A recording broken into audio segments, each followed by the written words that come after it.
Get ready for another night of musical cars in Minneapolis and St. Paul. The next round of snow emergency parking rules take effect in just a couple hours in both of those major cities. But for those who park on the street in two small areas of St. Paul, the rules are different now. And these rules could be the way of the future. Kent has the story. Yeah, Jana, St. Paul just rolled out its new winter parking pilot program in February with the hopes of plowing streets better and faster. And today, we got to see if it's working.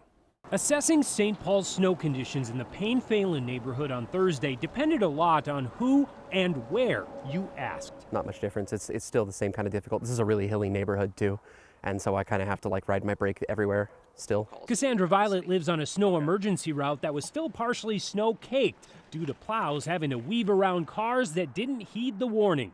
But a few blocks away, they were right on top of it. They plowed quickly. Alice Zamora lives within the city's new winter parking pilot program. To be honest, I kind of like it because it gives us more room to maneuver. She admits that wasn't always the case. The program alternates parking from one side of the street to the other every other week all winter, and it wasn't exactly popular when it launched last month. It took a while. For the first month in February, it was very difficult. People didn't pay attention whatsoever.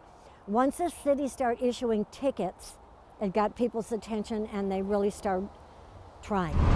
Public Works Director Sean Kershaw saw that for himself today while out driving a plow. He says they've seen similar compliance across the pilot areas in Payne-Phalen and Highland neighborhoods. Over the last couple of weeks, we started to ticket the cars and the number of tickets went down.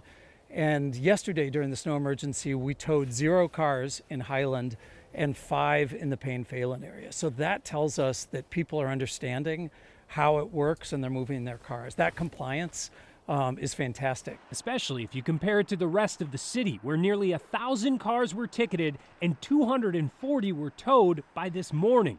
And Kershaw says snow emergencies aren't even the biggest driver of the change. People wanted us into residential streets faster. And in the current model we have, we only go into residential streets when we have a snow emergency. The model that we're testing, this one-sided parking where people switch once a week, allows us to go in without a snow emergency whenever we get enough snow to plow. Though he admits because the parking only changes once a week, the pilot areas will look a little more uneven a little longer. It's next Monday that we'll go into the pilot areas when the cars have moved and do the parked lane, and we'll get that to the curb. Still, Alice will take this over the alternative any day. Almost as soon as it stops snowing, they're out here plowing. Yeah, of course, it's worth pointing out that the snow emergency is one thing. The other part of this is that there's only parking one side of the street now during the winter for those neighborhoods. So that's a tricky thing to get used to, limited parking. I get the reasons why, but that would be hard to give up. So when does St. Paul give itself the deadline to decide? Are they going to go with this plan forever or just see how it goes?